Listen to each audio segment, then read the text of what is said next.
आप भी बनाएंगे नियम तो 1 2 3 खुद बनवाते मंदिर में जी।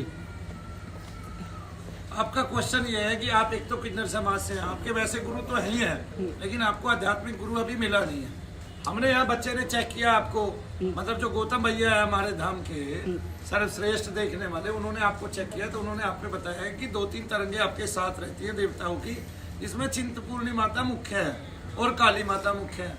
इसके अलावा आपके गुरुओं की एक कोई शक्ति चली आ रही है, ठीक है, लेकिन उसमें कभी कभी मलिनता आ जाती है, ठीक है। और आपने मेरे को एक बात कही, ये कही कि हमारा जो किन्नर समाज है वो किसी अन्य देवता को मानता है। वो हमारा जो अरावण देवता होता है, जो अर्धनारीश्वर जो हमारी माता होती है, हमें उसी को मानते हैं। वो वहां जाते हैं जो साउथ इंडिया में जिनका मंदिर है, वहां पे भीड़ जाते हैं। लेकिन एक बात बताऊं मैं आपको, किन्नर समाज के तो देवता शनिदेव भी हैं, वो स्वयं उसी रूप में है। और एक बात बताऊं, जो इस रूप में है वो संसार से जुड़े हुए नहीं है, उनकी ब्रह्म की उपाधि है, उनके चक्षु हमेशा ऊपर चढ़े हुए हैं, ठीक है ना। तो जो किन्नर समाज है वो देश का भला कर सकता है दुनिया में सबसे ज्यादा।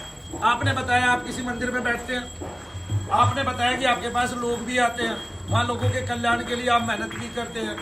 बाबा त्रिलोक भारती के भी नारियल आप लगवाते हैं, वहाँ पास में ही आपके माजरा खिड़की में आपका मंदिर है। अब मंदिर तो समाज का है, लेकिन किन्नर समाज का उत्थान किस प्रकार से कर सकते हैं ये मैं आपको बताता हूँ।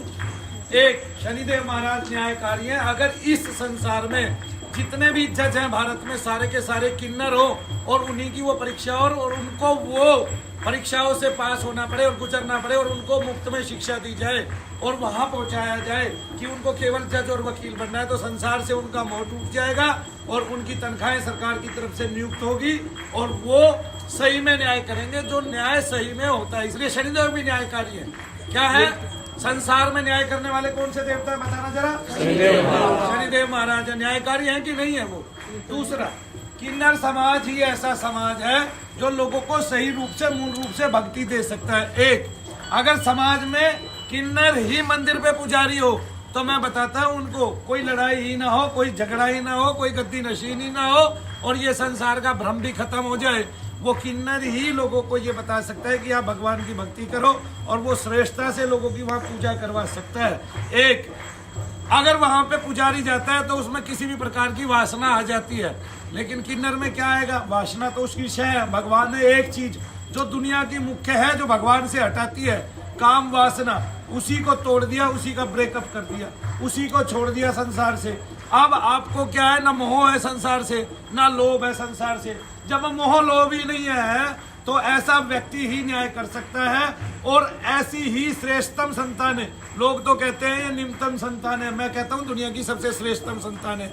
वही श्रेष्ठतम संतान है लोगों को ध्यान की प्रवृत्ति सिखा सकती हैं, योग की प्रवृत्ति सिखा सकती हैं और वही आपको बहुत ऊपर तक ले जा और वही आपको क्या कहते हैं, भगवान के गीत सुना सकते हैं। उनका मोह ही नहीं है संसार से। अगर वो मोह रखते हैं तो वो इसलिए रखते हैं क्योंकि हमने उनको उस तरह से जोड़ दिया है, हम उनको वो अधिकार दे नहीं पाए जो उनके होने चाहिए। बस हे दृष्टि से खुद भी देखते रहे और मजाक में लेते रहे वो सारी बातें। कर लो ना शनिदेव से, किसके बाप की हिम्मत है मजाक? मैं बताता हूँ, अगले दिन टांग ना टूटी पाए तो करके देखो, करके देखो, एक कर देगा। जिस दिन आता है ना धरा पे, आदमी को पजामी पहना देता है, उसकी औरत बना देता है। ये शनिदेव महाराज है, ऐसे चढ़ता है, जिस पे भी चढ़ता है आगे ना छोड़ते हैं। लोग कहते हैं शनिदेव शनिदेव चढ़ गया, शनिदेव चढ़ गया। अरे इतनी दूर बैठा ग्रह कैसे चढ़ गया? उनको पता ही नहीं है, तरंगे मात्र चढ़ती है।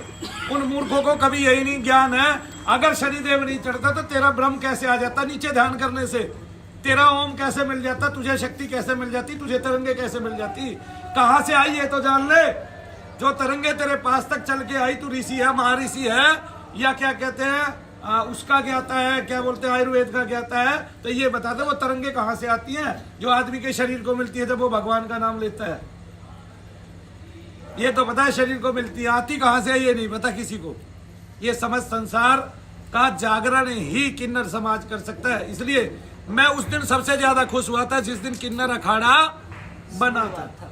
बोलो शनिदेव महाराज की, बोलो शंकर भगवान की। और अब उसको मान्यता भी मिल चुकी है। तो किन्नर समाज को आगे आना चाहिए और मंदिरों पे भी उनकी ड्यूटी लगनी चाहिए और उनको भगवान की किसी भी प्रकार की पूजा का अधिकार मिलना चाहिए ही चाहिए।